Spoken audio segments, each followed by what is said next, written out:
Our next type of problem is a one sample t-test in interval. So this is when you have just one sample that you're comparing to like a set average.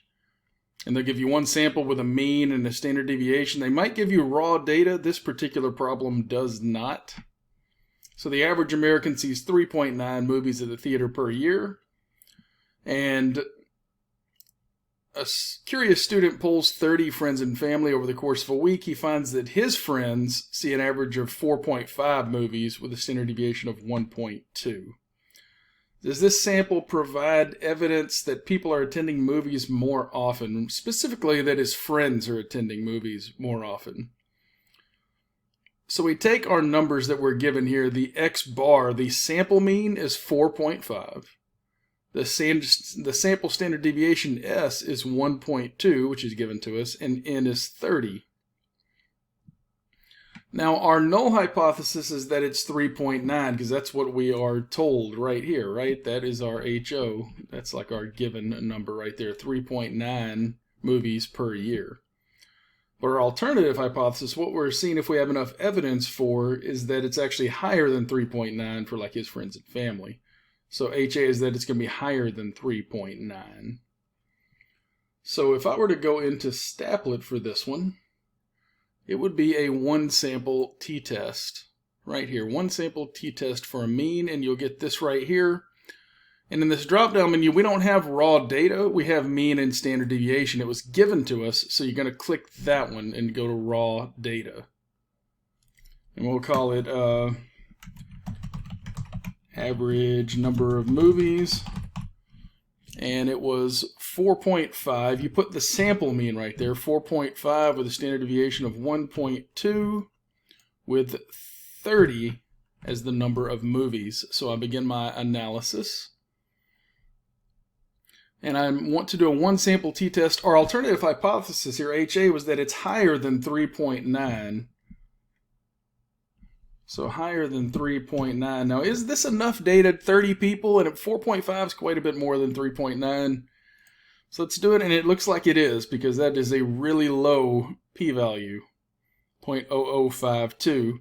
And there's our t-value of 2.7386. And there's our degrees of freedom right there, 29. You will need degrees of freedom a little later when you're doing SE and ME. So keep that in mind right there. So my t-value was 2.7386. My p-value was 0.0052.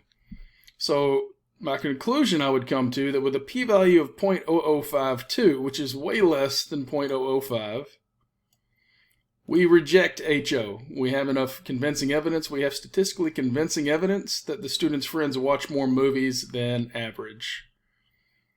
And because that 0.0052 is much less than our significance level, which should be 0.01. Whoops, let's put that at 0.01. So yeah, it's definitely less.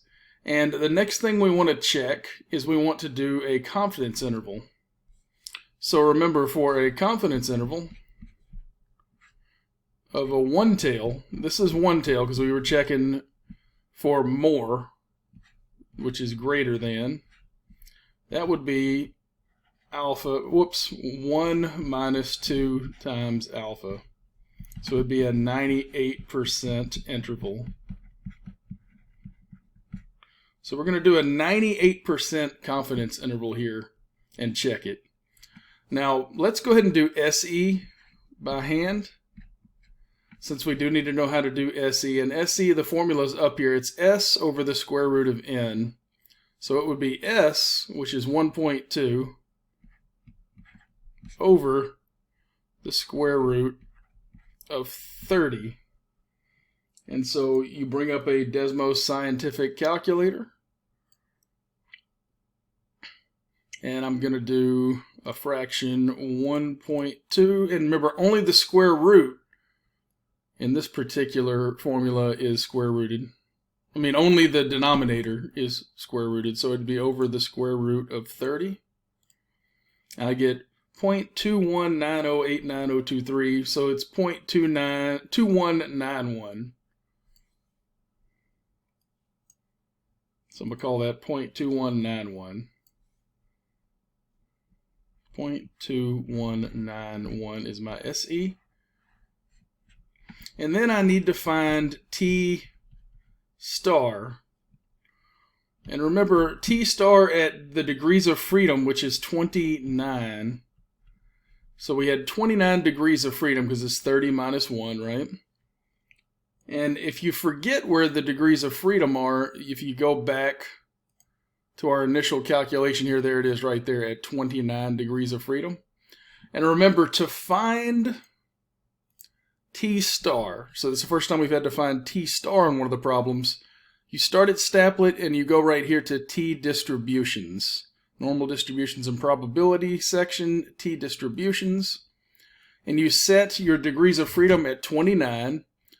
Always pick the last one here, value corresponding to an area, since we're doing a reverse lookup of a t-score. And then always pick the last one central, since we're looking for it for an interval. And the area is 0.98. And so there is my t star 2.462. And always bring the positive value. Well, it doesn't matter with confidence intervals because it's looking at a range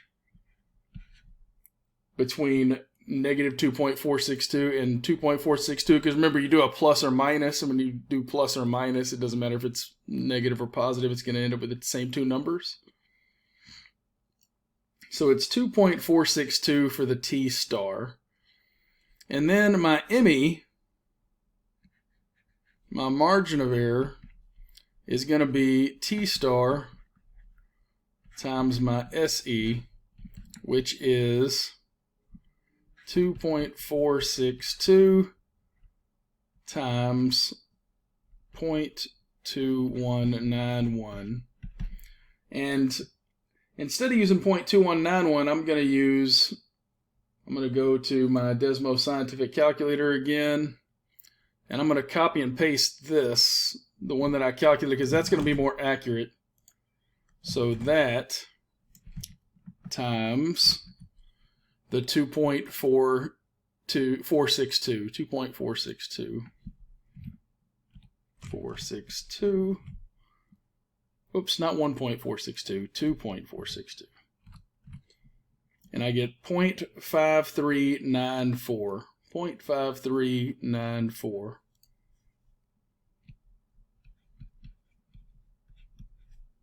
And that is my ME.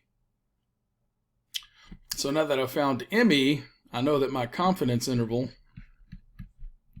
would be X bar plus or minus ME, which I do not have to do by hand. I'm just kind of showing you that you could. I'm going to go into Staplet to find my confidence interval. And what I do is I switch from t-test to t-interval. And I'm going to do 96%. And I get 4.0289 and 4.9711. Oh, whoops, it's going to be a 98% interval. My bad. I was just checking to make sure you're paying attention there. And there is my correct interval right there, 3.9606 to 5.0394. It's a 98% interval. So it would be 3.9606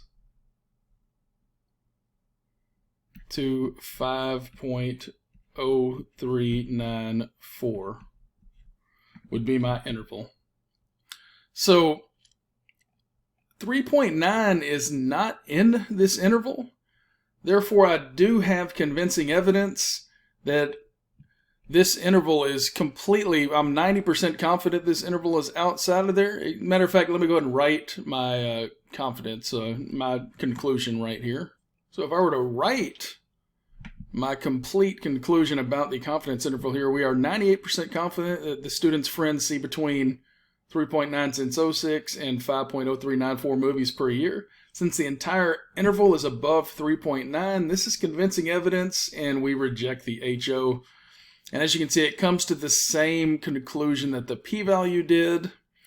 And notice the t-value comes to the same conclusion too, because it's 2.7386, which is higher than the t-star of 2.462, which means it's above it. It's above its range, and it would also prove the same thing. It would also reject the HO.